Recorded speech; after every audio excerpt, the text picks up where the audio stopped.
How are you? I'm well, and you? Very well, very Oh, well. good. Well, we're blessed then. We are absolutely. It's an honor to connect with you. Thank you. The name of the show is Why Not Now? And Uh-huh. so the first question out of the gate is, can you tell me about a time when you had a big decision to make and you asked yourself, Oh, why not now? And you it navigated. it was a silent question in me, and I didn't notice the question because it was so silent.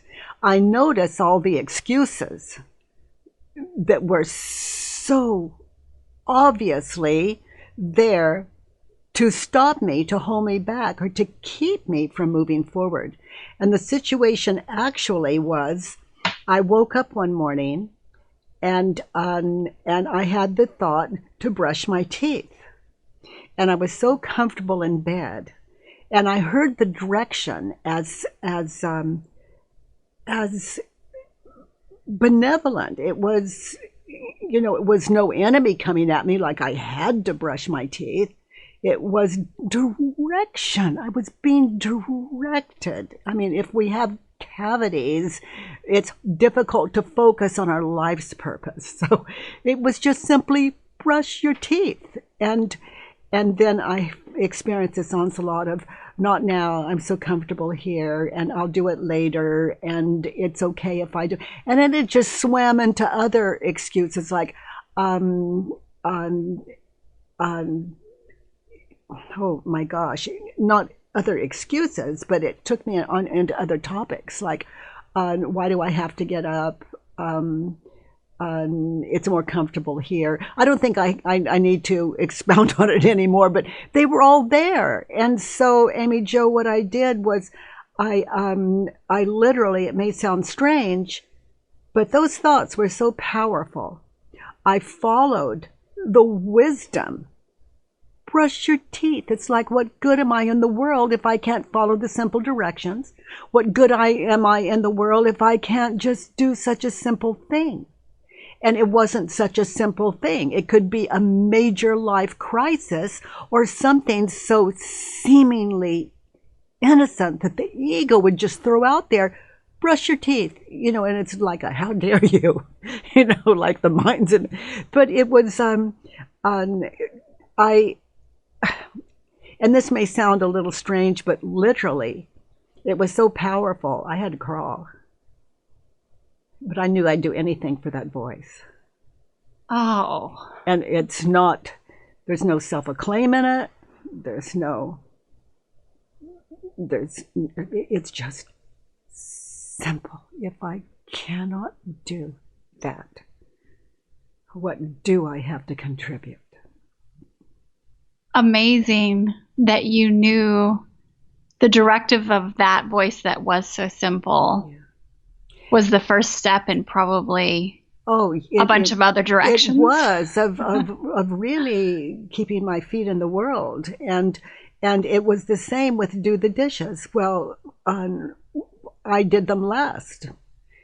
Why not? I did them last. They're not my dishes. I always do the dishes. It's everyone thinks it's a woman's place to do the dishes. I'm tired. I'll do them later. This onslaught coming at us. It's like a war zone. And notice the attitude, what it feels like, and how we react when we're of this mindset. Would just argue with do the dishes. It came from inside of me. No one said you have to do the dishes. It's just those days maybe with our parents, or that I'm well out of the nest by now with this simple voice that just do the dishes, and then standing over the kitchen sink or brushing the teeth. It's like people who think I accomplished, I climbed that mountain, I made it to the top, and well, I did the dishes and I brushed my teeth.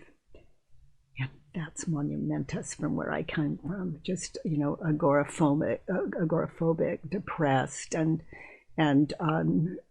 too much suffering. But that's what was going on inside of me. No matter what would arise, there was some kind of war zone, some kind of why not now to deal with? Mm-hmm. Like, get dressed. You know, that's huge on some days for some people, and so powerfully opposed to internally this ego that how can we? That's why if people can't brush their teeth, I understand. If I believed what they believe, if I had that running in me, I wouldn't be able to brush mine either. And I'm not guessing. I've lived it, as we all have. It's just getting in touch with it. And then, of course, you know my way is just to list those reasons why not, and question them using those 4 questions and opposites that I offer on the website. Absolutely, which we can definitely get into and maybe apply to a few situations Good. here to kind of give you an interesting way that your work came into my life through Susie Batiste. And then in April of last year, I was 6 months pregnant, and I boarded a flight to actually go meet her, and I had a layover in Denver. And something told me to pack your book in my backpack before I left. And I've read it before, but so you too followed the simple direction. You just packed your book. I just did it almost robotically. I didn't question why, but I just knew I needed to bring the book for whatever reason. So there was no why not there. You were in a flow, just a flow. Yeah, I didn't even think. And I was meeting her in Palm Springs, and I landed in Denver. And little did I know, and fast forward, I was in labor, and I had my son 3 months early in Denver, almost at the airport. Oh my gosh! But as I get to the hospital, it was the most beautiful, chaotic symphony of things that just happened. And I asked the nurse, "Can you get my phone charger out of my backpack, please? I want to FaceTime with my husband while I'm, 9 centimeters dilated and getting ready to have this child." Oh my goodness. And she opened my backpack, and your book fell out. Oh. And I saw it on the floor. And I can tell you, I am so grateful for you sharing the work you've done and the work, because that moment set the stage and trajectory for 90 days in the NICU with my son. He was 2 pounds. And oh my gosh. And what's interesting is that voice. If you would have asked me 5 years ago, what's your intuition say? What's your gut say? I would have probably rolled my eyes and said, do you want to get out a magic 8 ball? Like, what do you mean? So my question for you is, for those of us who are trying to turn up the volume on the directives, brush your teeth, or breathe through these contractions, or what is your first piece of advice? How do we turn that volume up? Identify, get really still. We don't need to turn the volume up. It's a matter of just get still. So we get quiet and still. And become aware of the thoughts running through your head that are trying to talk you out of doing the simplest thing. We see life sometimes is just mundane. It's not. It is so exciting. And once we understand the cause of war, internal war, that keeps us just from doing what we know to do, when we know cause, we can get really still and quiet, sweetheart, and just notice, why not? I can do it later. It's not my turn. No one will really care one way or the other, or it's not that important, or and we can identify those. Just write them down. Bring those thoughts that are running our lives into the world on paper. It's where it belongs, and then question them one by one with that question: is it true? It's not my turn. Is it true to do the dishes? Or it's I'll do them later. To write that down and question that. Ask, is it true? can I absolutely know that it's true? And to notice how I react when I believe the thought. And we notice how the thoughts just keeps, it's not my turn, dun, dun, dun, dun, I don't want to get my hands dirty, I just got out of the shower, all of this, and question them, and then, see how you react and believe the thought, all those thoughts continue. And then who would you be without the thought as you're just standing there, just listening without the thought? All these why nots. Who would you be without them in your head? And then, in my case, crawl, because that's what it took to go against that kind of flood. Just crawl. Do the dishes. It's okay. You'll survive. The world will wait. What I am directed to do that's good, that's useful, that's constructive in my life, just do it. And when these questions, these why nots are questioned, it's like being moved rather than saying I'm doing the dishes. It feels like I've done the dishes before I can even say I'm doing the dishes. It's that kind of timeless experience that we are privileged to when we are just doing the right thing. Mm-hmm. And war is not running through our innocent heads. Is there, so lately I've been wondering and getting curious about sometimes if fear is talking or if it's my inner voice. Mm-hmm. And do you have any tips or prompts of things someone can do if they're not quite sure? Let's say they have a decision to make. Yeah. And they're not sure if it's a lack of bravery or if it's fear or if it's their inner voice telling them. Yeah.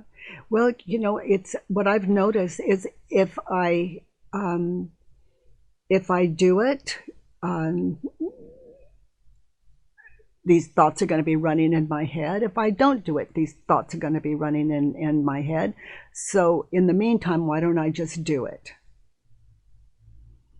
That's the end of war. Just do it. And if you have to, crawl. Now, it sounds like I'm suggesting people do this. I can only come out of my own experience. It wasn't easy. And I invite, let's challenge people to see, how powerful those thoughts are when you don't question them. They'll keep you from living an otherwise incredible life. And I think all lives are incredible. It's just, are we aware of it ourselves? Are we living the best life as we've been gifted? Mm-hmm. And you talk about minding your business and well, the different types of business. There's my business, there's your business, and the universe's business. Mm-hmm. And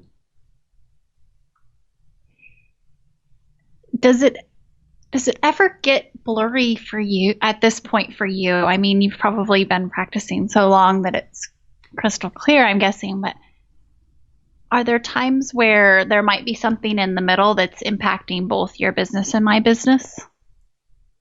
Let's even say like a child.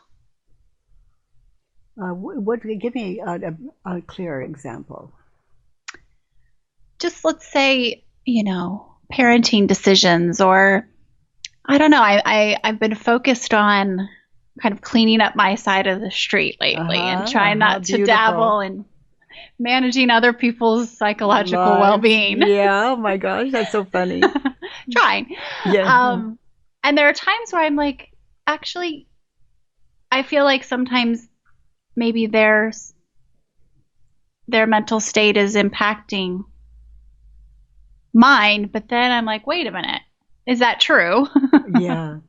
Yeah. I don't know. I think it gets a little blurry for me at times. Well, if someone says, uh, don't do that, cancel that, and let's do this or that. And then I say, no, I'm going to keep my commitment. They say, oh, if you really cared about me, blah, blah, blah, blah, blah, and this is so important, and da, da, da, da, da, da, and all of that. Their mind is not impacting mine. I'm hearing someone that clearly wants me to cancel, spend time with them, will do that thing that they consider to be important. That's what I'm hearing. And I find that complimentary. They want to be with me. They're inviting me. I see that they're creative. They have this really valid thing to do, and I'm keeping my commitment. So you see, I listened. I appreciated. I really got what they were saying, and I keep my commitment. Now, And if I found theirs in my world, in my inner world, my experience, if I found theirs to be right as I listened, that's really valid for me. That's really valid. I want to support them in that, and I'll cancel my prior commitment, or if for me that would be I'll reschedule my prior commitment, and I don't have to tell my prior commitment why or make excuses or anything. If they ask, I have something really beautiful to share with them. I was on my way, and my friend called, and thank you for asking, and da da da da da da da, and I found it very valid, and I appreciate your hanging in there with me, and let's make another appointment. mm, mm, No war, no one can move me. I do that. And we all do. Someone invites me, same scenario, and I go, oh, it's going to hurt their feelings if I don't, or oh, they're going to flash something on their Facebook page, and it's not going to be good for me, and and I'm thinking all of those. Then I'm a slave. I am not a decider. I'm not an innovator. I'm really a victim that blames other people for my lack of asleepness, not taking inner responsibility for my own thoughts and mind, and so I can produce as much good in the world as I accomplish as much good as I possibly can in my life. how empowering. What's one thing you find yourself learning over and over? Oh gosh, that life is good. Life is flawless. Life is the push. It's a school that allows us to play in the apparent physical, and when our mind can match the physical and love what is, there's no separation between mind and world. It's kind of like realizing over and over and over our true natures, that it never moves, never can be challenged with any validity whatsoever, and that then it's what some great mind said, that the only important question to answer is it a friendly universe? And I somehow was shown an answer that was valid enough to me, and to never have changed my mind. And I invite everyone to that. This anything that we see as out of order, no matter how cruel, to just do the work with that, and in those, finding those opposites, those turnarounds, will really give us work to do. Like he was unkind. I questioned that and turned around. I was unkind. Now I have to get really still and see, in that situation, where is it that I was unkind? And what was the term you used? Your you said cleaning up a lot of things, or writing a lot of things, meaning RIGHT, a lot of things. Cleaning up a Uh, lot of things, something. oh, cleaning up my side of the road. Yeah, cleaning Yes. up your side of the road. So Yes. that's a privilege, because Yeah. how can we clean it up if we're not aware of it? So that's great Absolutely. awareness, and why not? And just to question anything that would stop you Oh, to have an it's amazing life. And also, I see in my life unfailingly, it's never too much, ever. anything. Never Anything, too much. never too much. It's just the mind at play Whew. again, the unquestioned mind at play again. And it leaves us tired and exhausted and burned out and depressed, on a scale from 1 to 10. And when we can just question the cause of all suffering, and that's what we're thinking and believing about ourselves, someone else, the world. So here's an example for you. I was laying awake last night, and my husband's from Australia. He's there now, and he's been telling me about what it's like to be there during these wildfires. Oh my And gosh, inferno. right, right. And I was thinking about, as I was preparing to speak with you, the 4 questions and the work on how I was feeling about this, and then wondering is how you might approach that. And is it the universe's business but also ours, or what's your take on a way to apply the work to a Well, situation like that? what is your concern about a situation like that? Well, I'm just sad for the animals and the suffering, and I was donating last night, and I was just thinking, I was just sad. Yeah, and so can you identify a little more of what you were thinking and believing? Because we cannot. So I see all the animals in my mind's eye as you talk. I Mm-hmm. see them. I see these hundreds, thousand pandas dying in fire. I see um, um, people's homes being burned. I see people trying to migrate. I see people out on the ocean shore, waiting for boats to pick them up, because Mm-hmm. they're kind of trapped there, and hoping that that will make them safe. And so I see all those images in my head, and it was like instant. I saw all of that, Amy Jo, when you were talking about these fires in Australia. Okay, so I see those images in my head as you described. I'm experiencing that. Now, how do I react when I believe the thought? All of that is going on. How do I react when I believe the thought? All that's going on. I witness that past of everything, what I've read in the paper, what I've heard on the news, what I've seen. I see those images in my head.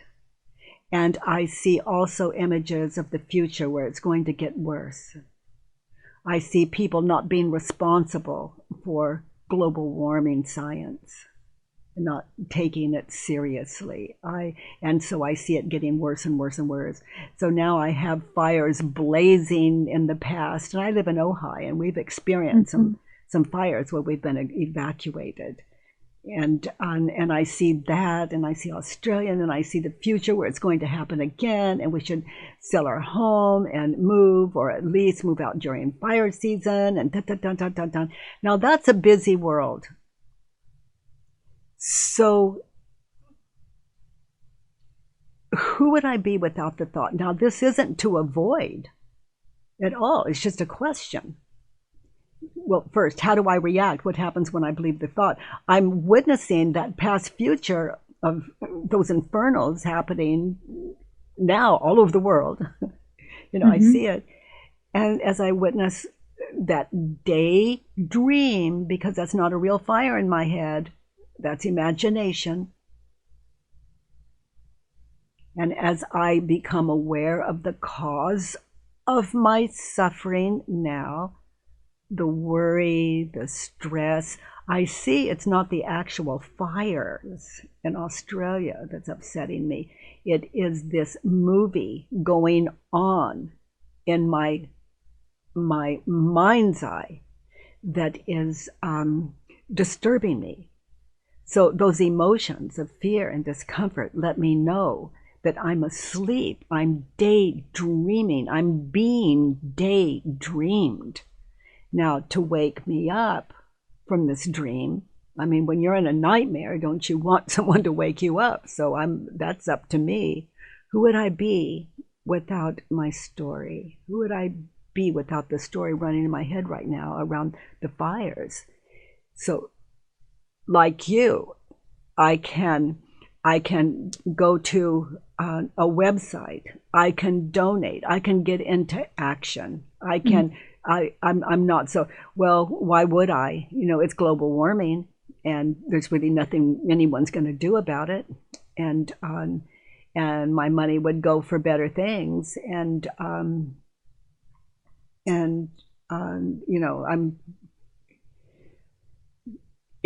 We get into the why not nows. And that's you turning it around, is going into action. Yeah, there's these fires are taking us over. Turned around, these fires are not taking us over. Not right here, right now, not from here. So I have the grace of not being in one of those fires now. And so it gives me pause to be grateful, and then all of my emotion shifts because I'm out of the inferno. I'm awake to it was a dream in my head. Who would I be without the thought? So now I can come at it with some wisdom, with some help, and some sanity. In that situation, it seems that taking action is freedom. It's freeing yourself. It absolutely is. Anytime we do the right thing, it's freedom. Why? Because guilt cannot take your life over. You're not going to wear that all day and beyond. Oh, yeah. Interesting. Yeah. It's just do the dishes. And anything that would stop me. Why not now? Oh my gosh, this isn't about the fires there. This is about what's being created in my head by the ego to keep me in this trance I call the I, the me, the suffering. So we kind of live in, I feel like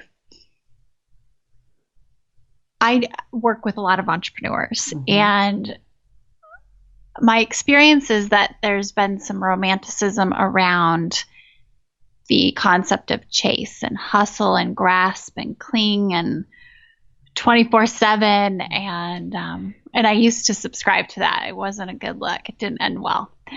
And if someone is feeling that they're stuck in that pattern right now, what would be a good prompt for applying the is it true?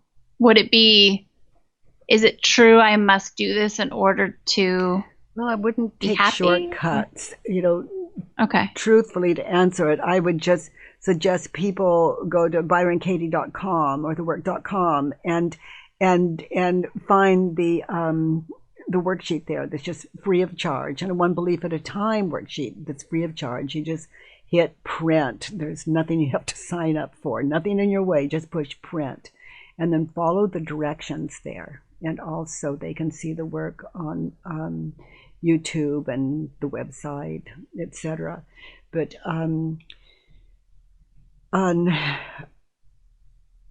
if I am one-minded and I want something, I don't want it to cost anyone else. I want a win-win in my life where I can have what I want at no one else's expense. And so like you, I work with many entrepreneurs, but we get sane when we sit in these worksheets.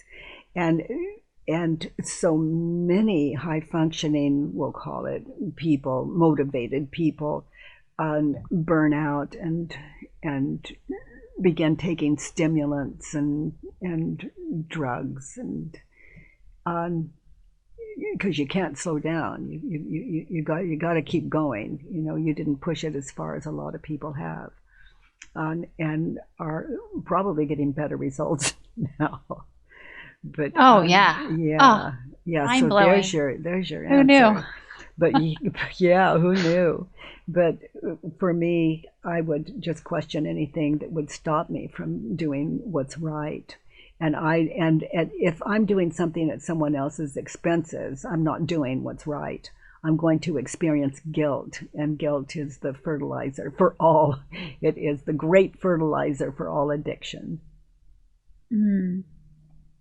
So if I say do something that goes against my true nature, then I'm going to feel guilt.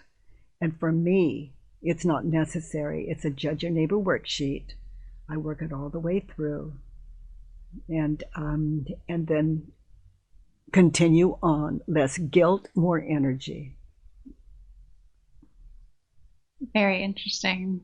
And guilt is not a terrible thing. It's just like this alarm clock that says, there's something for you to clean up. Back to cleaning up, right? Yeah, It's yeah. I just love that cleansing. you're in that process.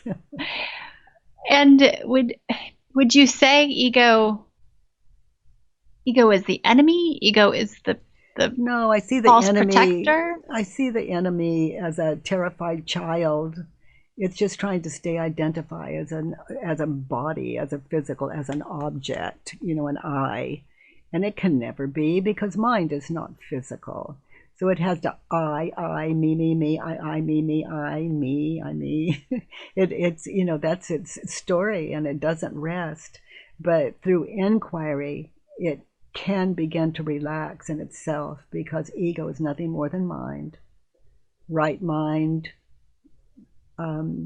depressive mind, it's all mind. And to question it, the ego eventually can rest in its own nature, in itself. It ends the war of fearing for its life. It finds its life actually in its true nature. Hmm. So we're writing down the ego, and we fill in one of these worksheets. We're taking dictation, really, as we fill it in, and the directions are there. And then we question that and begin to mature at any age. It's never too late. We can be in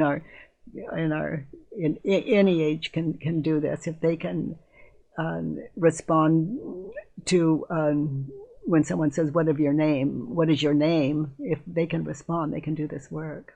Just takes an open mind. Mm. What are you most excited about right now? Oh my gosh. That I just had a bowl of soup, and it's in me, and it fascinates me, the effects. Really? Tell me it's more. fascinating. Tell me more. I feel a little heat in my tummy, and then a little higher, and it's it's exciting. It's how powerful it is to project a bowl of soup that I've eaten,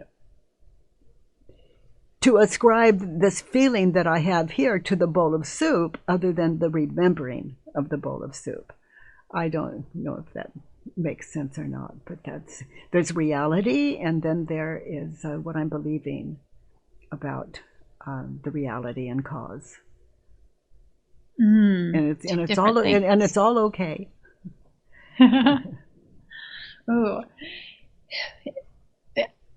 I have sensed that recently, not even recently, I think there's a bit of a pattern here with me that I tend to override and like with decisions, sometimes big decisions, sometimes little decisions, and and it becomes very clear looking back at times. But what are your thoughts on overriding, doing things that maybe you didn't want to do that you did and you chose to, or is that guilt? Are we back there? So yeah, definitely a cause for guilt. But what is the situation? For example, let's say a trip. I Uh-huh. mean, you agreed to go on a trip, and then you knew you didn't actually, this wasn't the right situation. You Mm-hmm. didn't want to go on the trip, and then you did it anyway Yeah. because you felt, well, I just kind of went back to the guilt, like you Yeah. committed and maybe you paid for it or whatever. And Yeah. then, so, I mean, anything big The and why small, but the why not? So why isn't this trip okay? The why nots. And then just to write them down and question them because they're running and allowed just to run, is I'm doing this trip, it wasn't right, I already bought the tickets, this isn't good for my health. There are other things I could be doing. I could be catching up with, I could be cleaning out my closet. I could be catching up with, it's all of this running, and then the plane lands, and it's as though we didn't even take the flight. The mind started at takeoff, and we didn't come back to our senses until the plane landed. But those things, for me, they all belong on paper. And then I just meditate in those questions. Is it true? Can I really know that it's true? And to witness in my mind's eye how I react when I believe the thought. And who would I be without the thought? And then turn around to opposites. The I shouldn't have made this flight, turned around, I should have made this flight. And then to try that opposite on in the situation, to try it on like it's a pair of shoes. Maybe it fits, maybe it doesn't. And I should have made the flight. Well, I'm here. That's number one. it is And I loving should what have made is. the flight. Um, just see Mm. if there are any more why nots there. And then on there's an app, the work app, and one belief at a time are really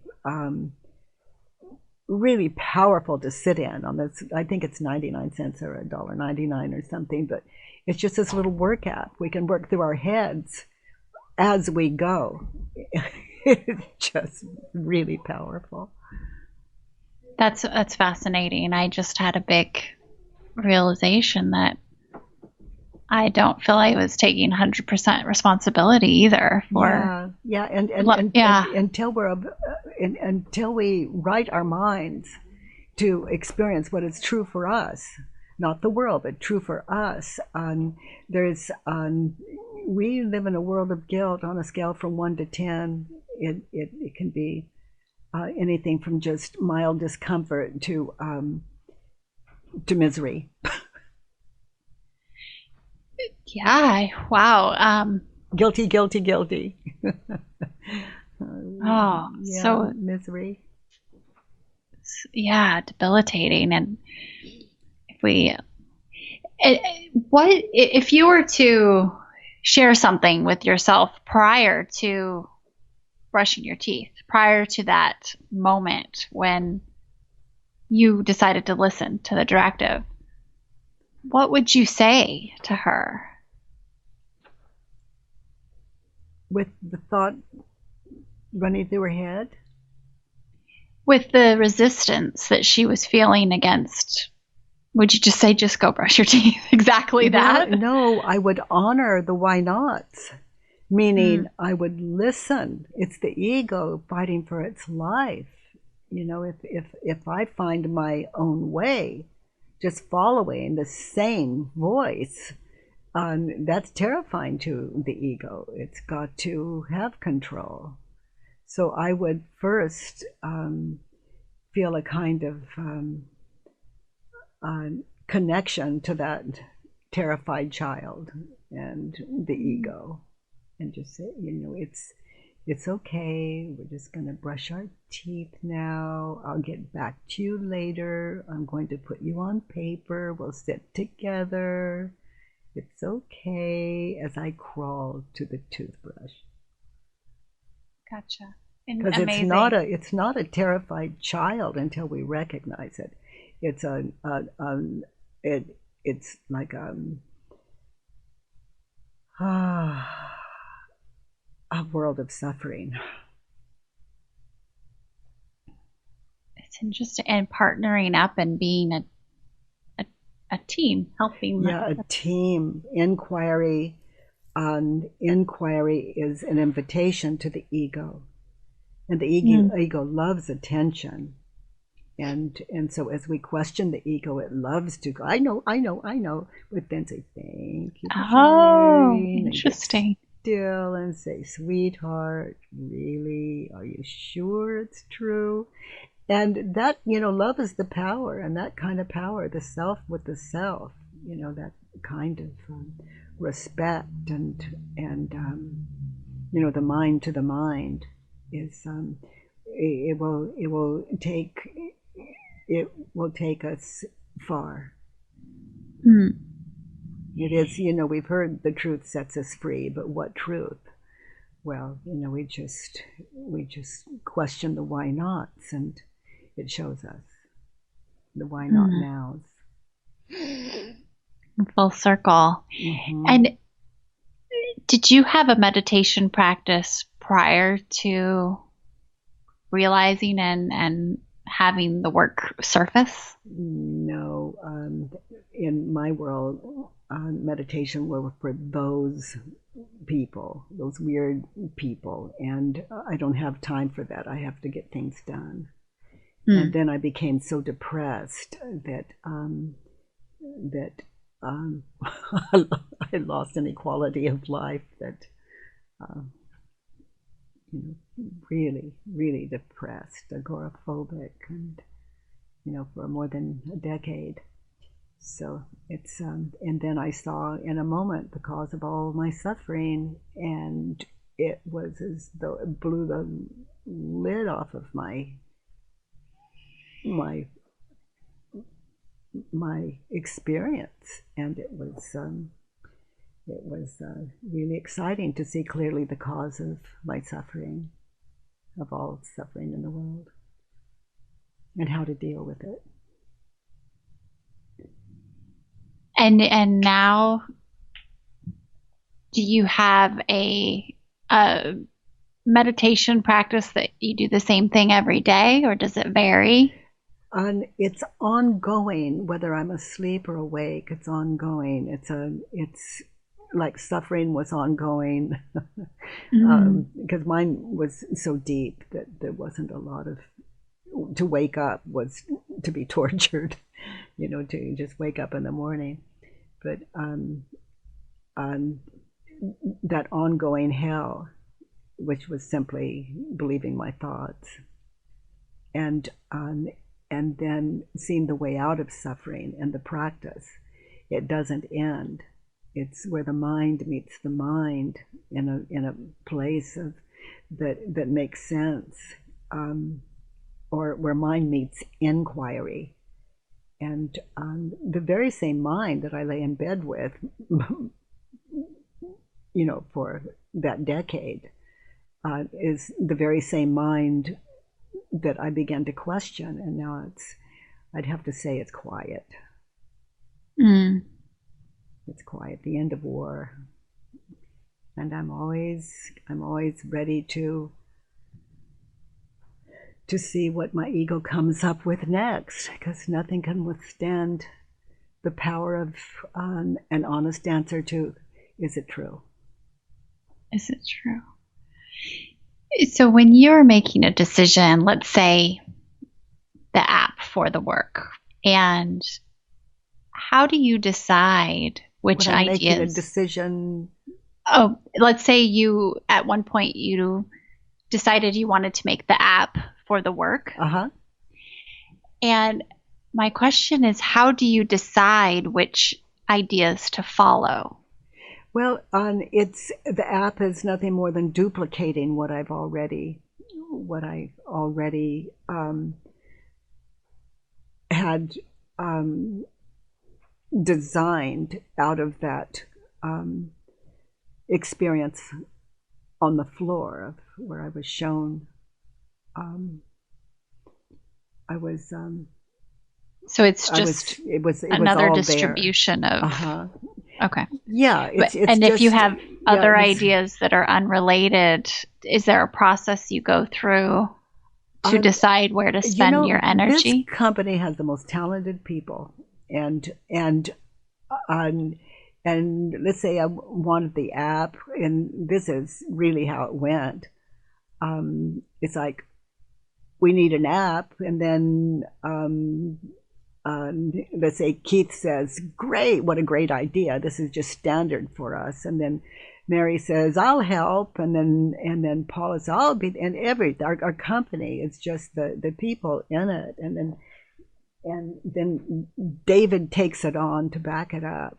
I mean, we just have the most amazing and volunteers from all over the world. They'll translate it, and then that can go into the app, and it's just ah, it's a joy.